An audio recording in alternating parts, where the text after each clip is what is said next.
Contract wife की जीवनसाथी पर्व 2 भाग 3.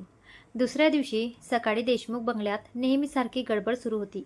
आई आणि काकू नसल्यामुळे आता घराची जबाबदारी अन्वी, आई आणि अंजू मिळून सांभाळत होत्या. किचनमधून चहाचा सुगंध दरवळत होता. जय डायनिंग टेबलवर बसून मोबाईलवर काहीतरी पाहत होता. तेवढ्यात अन्वीने त्याच्यासमोर गरम पोह्याची प्लेट ठेवली.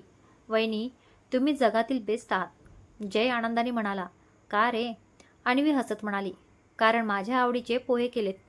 तेवढ्यात अंजू मागून आली आणि जयच्या प्लेटमधला अर्धा पोह्यांचा घास उचलून तोंडात टाकला. ए, जय मोठ्याने ओरडला. हा माझा नाश्ता होता, आता आपला आहे, अंजू खट्ट्याळपणे म्हणाली. आई बघ ना, जय लगेच तक्रार करत म्हणाला. आई बाहेर येत म्हणाल्या, तुम्ही दोघं आयुष्यभर सुधारणार नाहीत. आर्यन वरून खाली येत होता. काय झालं पुन्हा? जय लगेच म्हणाला. दादा, अंजूने माझे पोहे खाल्ले. आर्यनने अंजूकडे पाहिलं. खरं आहे? अंजू निरागस चेहरा करून म्हणाली. फक्त एक घास घेतला. एक? जय लगेच म्हणाला. दादा, तिसरा घास चालू आहे. सगळे मोठ्याने हसू लागले. अन्वीने हसत दुसरी प्लेट जयसमोर ठेवली. हे घे, आता शांत बस. जय लगेच म्हणाला. वहिनी, पुढच्या जन्मी पण तुम्हीच माझी वहिनी पाहिजे. आर्यनने त्याच्या डोक्यावर हलकी टपली मारली. अरे, माझी बायको आहे ती, जय हसत म्हणाला. म्हणून तर म्हणतोय ना, वहिनीच राहू दे. पुन्हा एकदा हॉलमध्ये हशा पिकल्या. नाश्ता संपताच रॉबिन घाईघाईने आत आला. त्याच्या चेहऱ्यावरचं टेन्शन पाहून आर्यनचा चेहरा गंभीर झाला. काय झालं? रॉबिनने एक लिफाफा त्याच्या हातात दिला. सर, हा आज सकाळी गेटवर सापडला. आर्यनने लिफाफा उघडला. आत एक फोटो होता. फोटो पाहताच त्याच्या चेहऱ्यावरील भाव बदलले. त्या फोटोमध्ये काल रात्री बागेत उभे असलेले आर्यन आणि अन्वी स्पष्ट दिसत होते. आणि फोटोच्या मागे लाल शाईने एकच ओळ लिहिलेली होती. तुझ्या प्रत्येक श्वासावर माझी नजर आहे. अन्वीने फोटो पाहिला आणि तिच्या अंगावर काटा आला. बाबा उठून उभे राहिले. म्हणजे कुणीतरी आपल्या बंगल्याभोवती फिरत होतं? रॉबिन म्हणाला. सर, CCTVमध्ये चेहरा दिसत नाही. त्या व्यक्तीने मुद्दाम हुडी घातली होती. आर्यनने फोटो मुठीत घट्ट पकडला. रॉबिन, आजपासून बंगल्याची सिक्युरिटी डबल करा. एकही अनोळखी माणूस आत यायला नको. Yes sir. रॉबिन निघून गेला. तेवढ्यात गेटवरची बेल वाजली. सिक्युरिटी गार्डने इंटरकॉमवर फोन केला. सर, एक मुलगी आली आहे. ती म्हणते तिला नोकरी हवी आहे. तिच्याकडे तुमच्या आजोबांचं शिफारसपत्र आहे. हे ऐकताच आर्यन, आजी आणि अन्वी एकमेकांकडे पाहू लागले. आजी हळू आवाजात म्हणाल्या. तुझ्या आजोबांचं शिफारसपत्र? आर्यनच्या डोळ्यात संशय दाटला. त्याच्या मनात काल रात्री फार्म हाऊसमध्ये दिसलेली ती गूढ मुलगी आठवली. तो शांतपणे म्हणाला, तिला आत पाठवा, पण सगळे सावध राहा. काही क्षणांनी मुख्य दरवाजा उघडला. साधा पांढरा ड्रेस, खांद्यावर बॅग, चेहऱ्यावर निरागस हसू आणि डोळ्यात एक विचित्र शांतपणा घेऊन ती तरुण आत आली. तिने नम्रपणे सगळ्यांना नमस्कार केला आणि म्हणाली, नमस्कार, माझं नाव नयना आहे. वसंतराव देशमुखांनी अनेक वर्षांपूर्वी माझ्या आजोबांना एक वचन दिलं होतं. ते पूर्ण करायला मी इथे आले आहे. तिचं वाक्य संपताच आर्यनची नजर तिच्या हातावर गेली. तिच्या मनगटावर काळ्या शाईने काढलेले आर अक्षर स्पष्ट दिसत होतं आणि ते पाहून आर्यनच्या मनात एकच विचार चमकून गेला.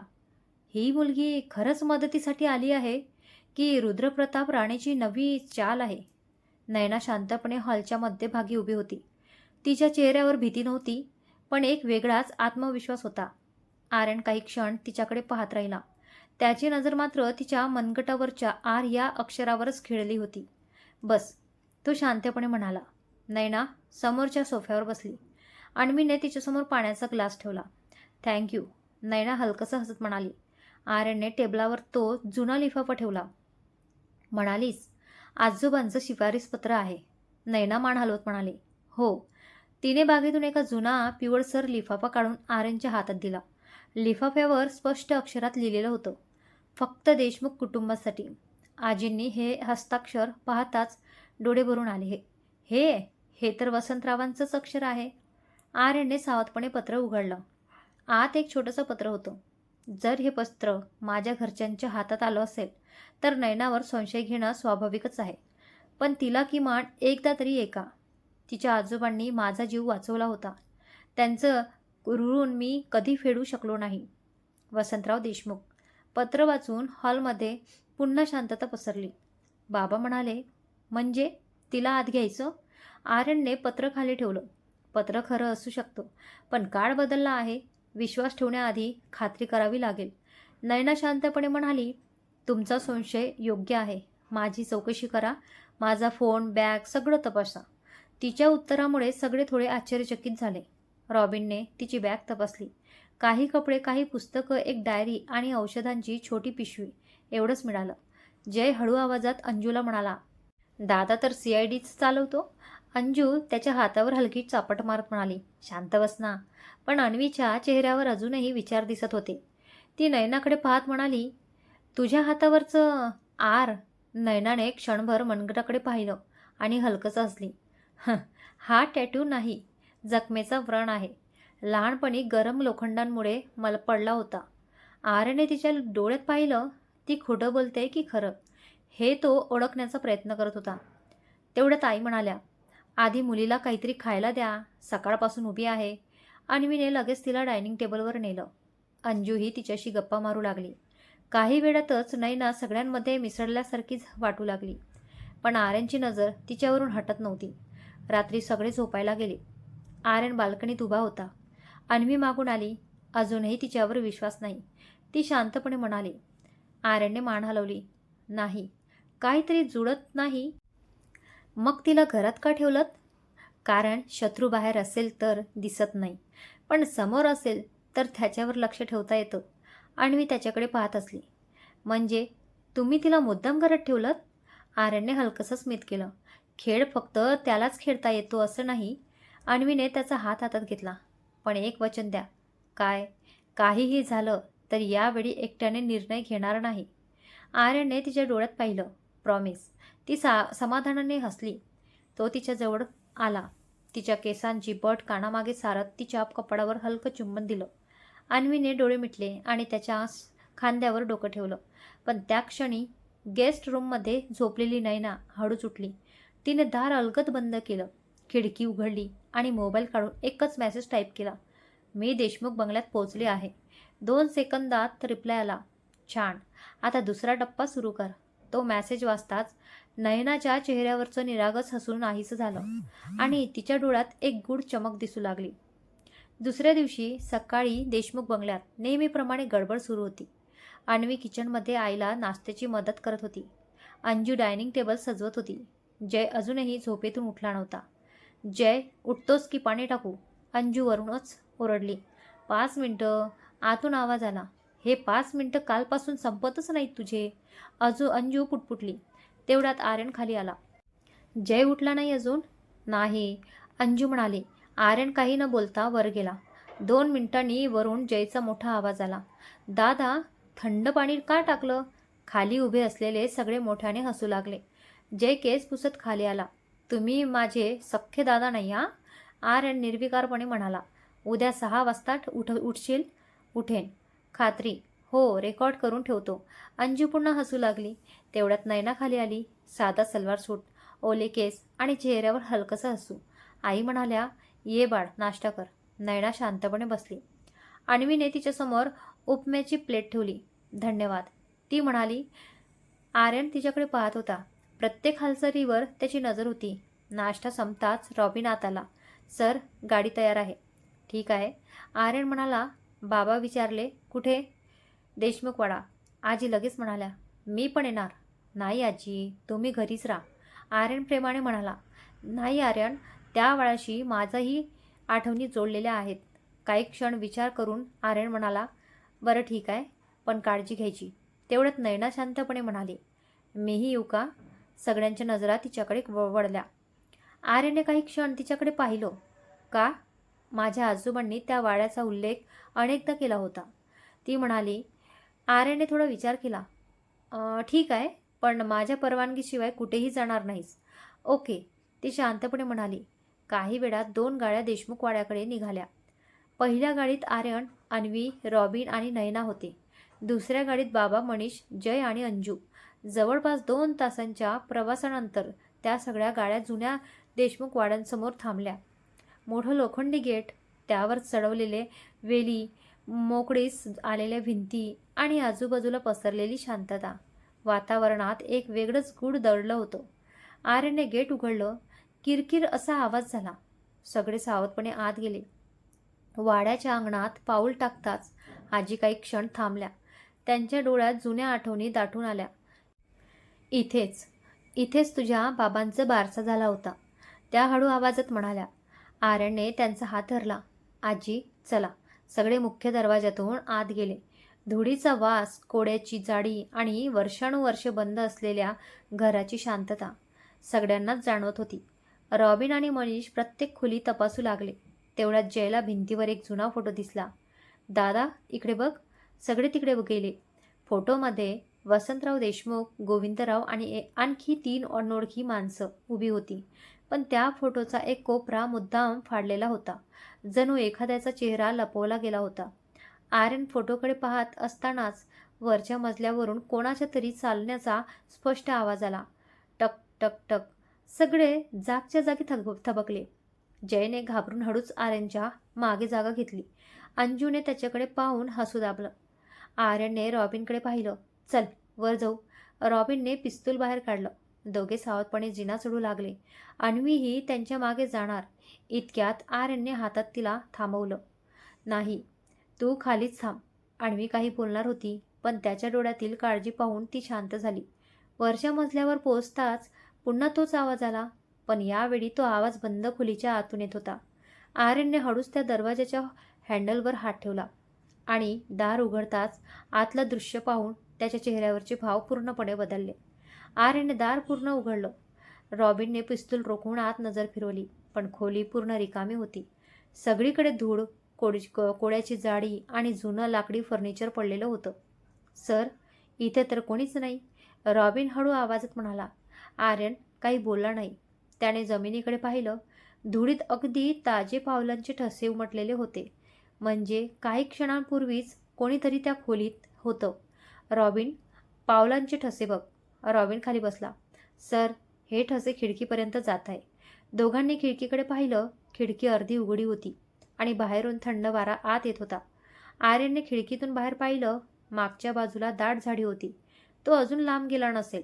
आर्यन म्हणाला, मी मागच्या बाजूला जातो. रॉबिन म्हणाला, नाही. एकट्याने नाही. दोघे खाली आले. मनीष, तू आणि रॉबिन मागच्या बाजूने जा. मी आणि बाबा आतल्या खोल्या तपासतो. जय, अंजू, आजी आणि अन्वी इथून कुठेही हलायचं नाही. ओके, सगळेच म्हणाले.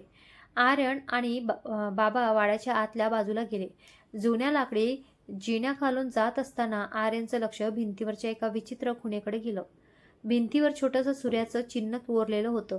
तो काही क्षण त्या चिन्हाकडे पाहत राहिला. बाबा, हे बघा. बाबा जवळ आले. हे चिन्ह मी आधीही पाहिलंय. कुठे? तुझ्या बाबांच्या स्टडी रूममध्ये असलेल्या जुन्या डायरीवर. आर्यनच्या डोळ्यात चमक आली. म्हणजे आजोबांनी मुद्दाम ही खूण ठेवली होती. त्याने त्या चिन्हावर हात ठेवला. काहीच झालं नाही.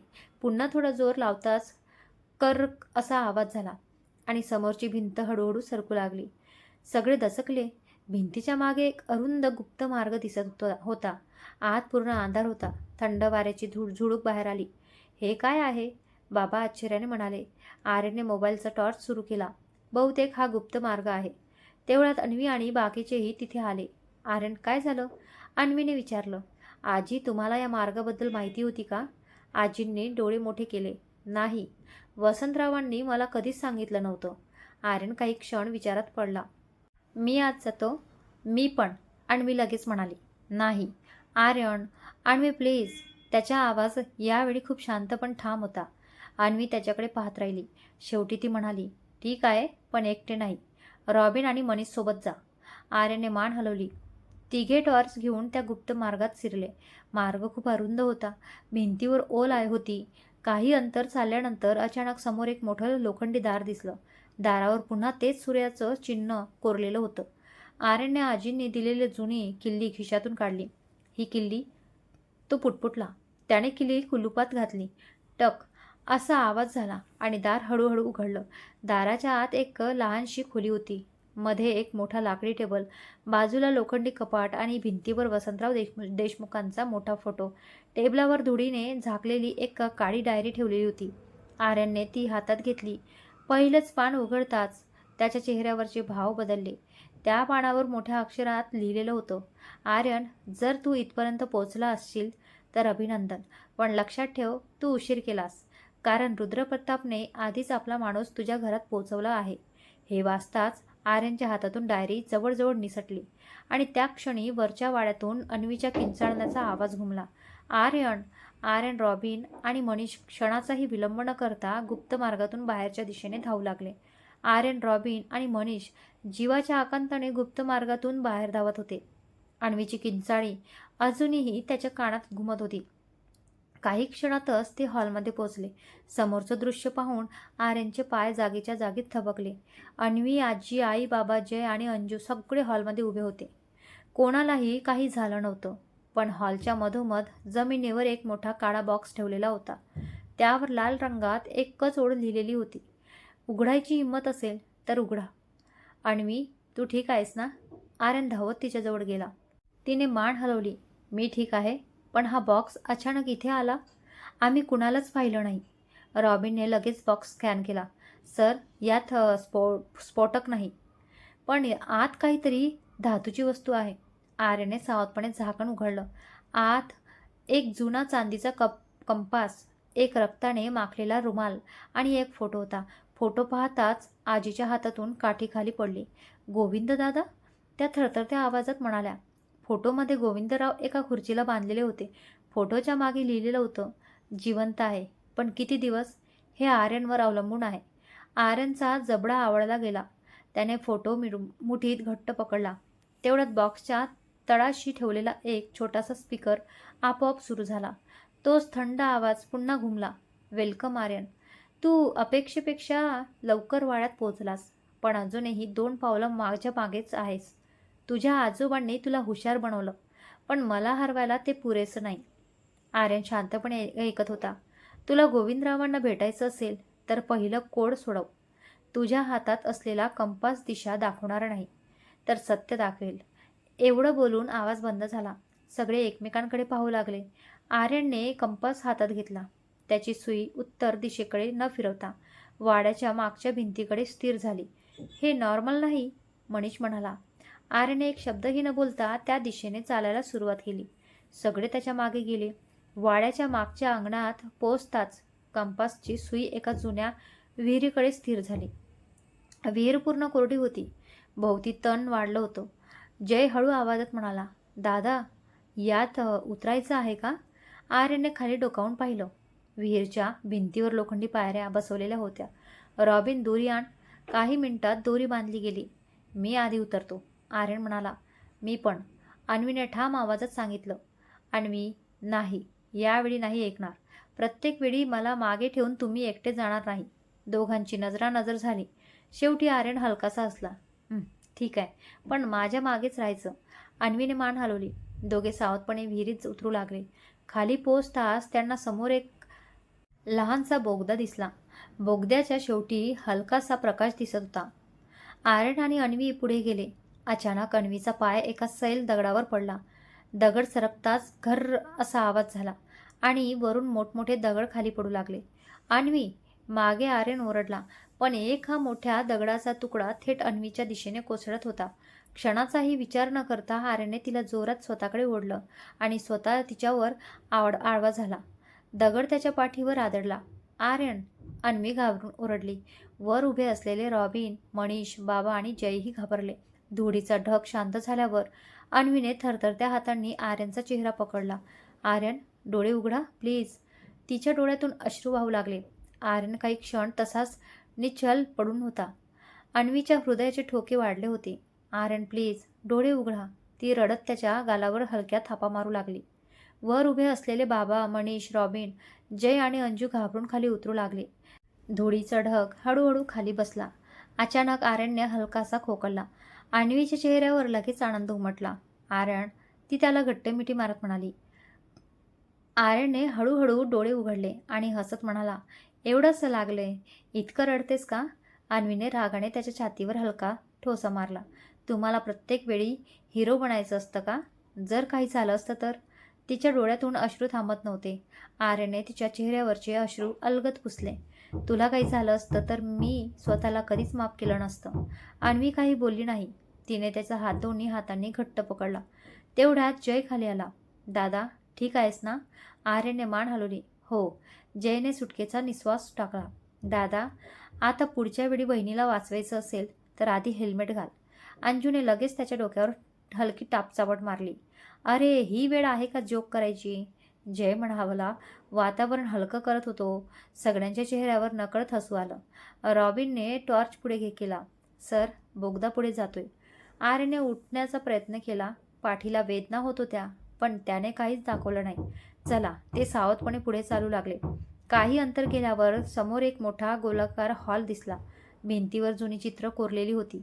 मध्यभागी दगडे चौथरा होते. त्या चौथऱ्यावर एक लाकडी पेटी ठेवलेली होती.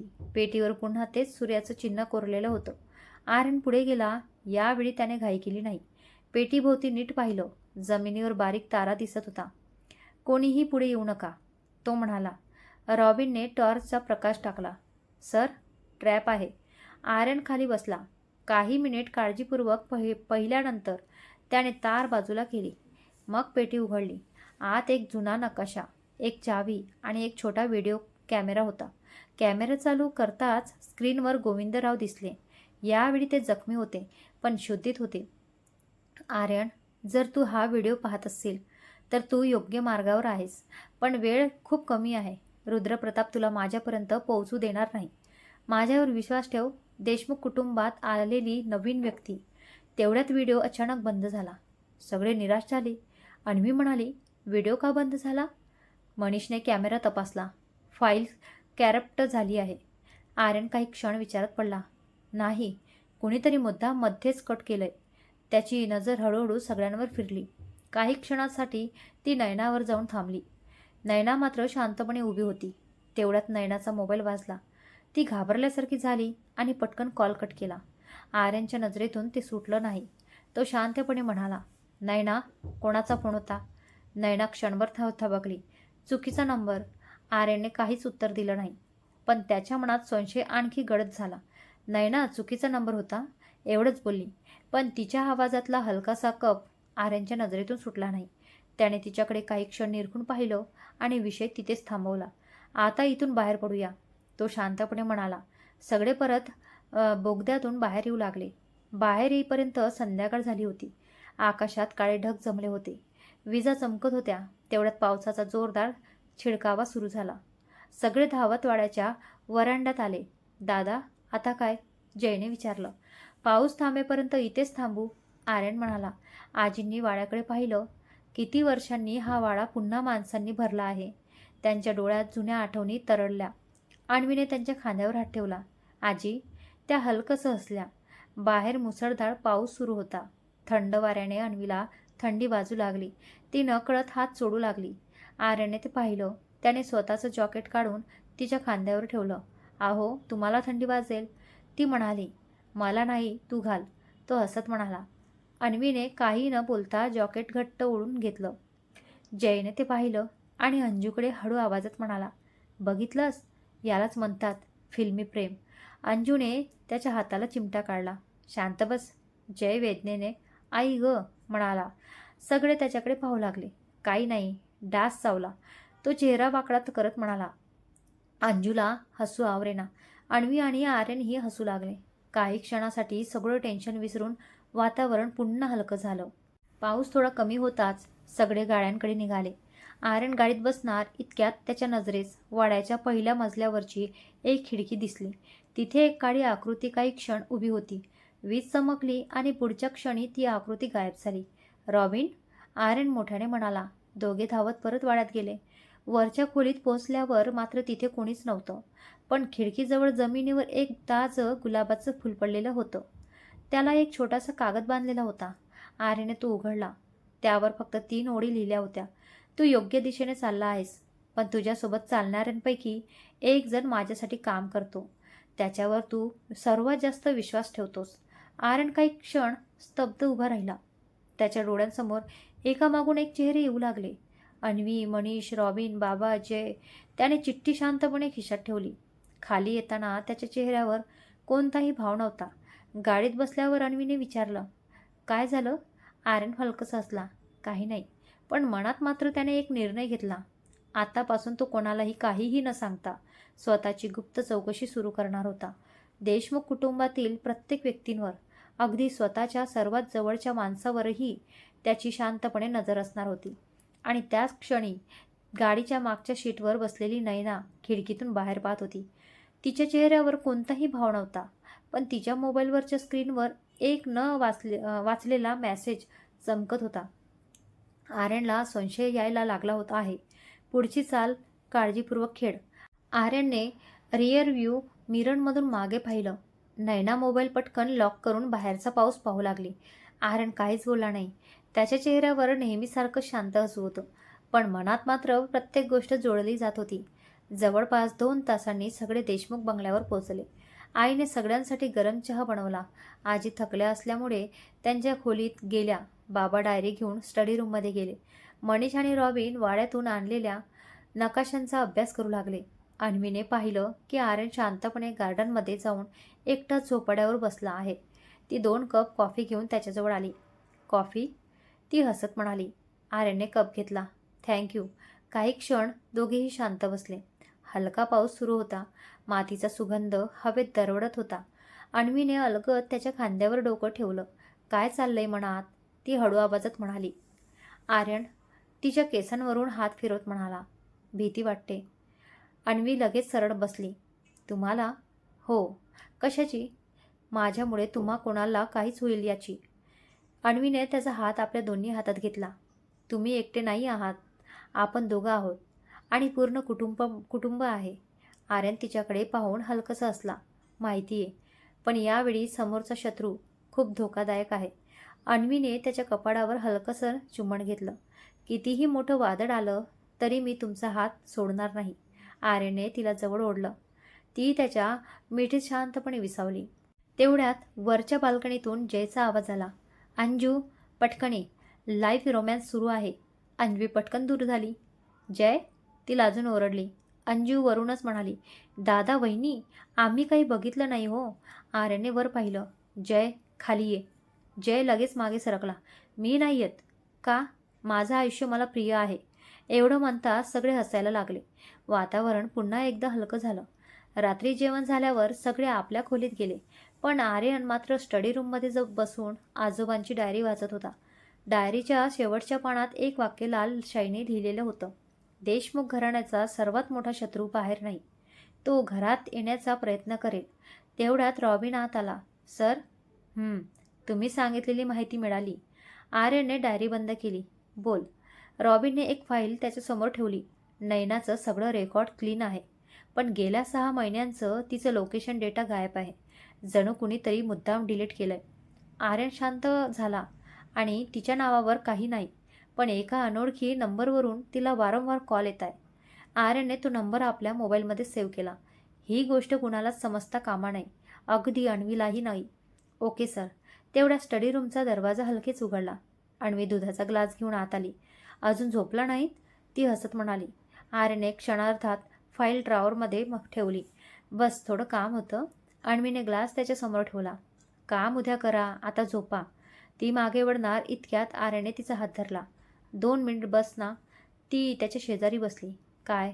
आर्यन तिच्याकडे पाहत म्हणाला. तू खुश आहेस ना? ती हसली. तुम्ही माझ्यासोबत आहात, मग मी खुशच असणार ना. आर्यनने तिच्या हातावर अलगद चुंबन घेतलं. I love you. अन्वीच्या गालावर लाली चढली. I love you to.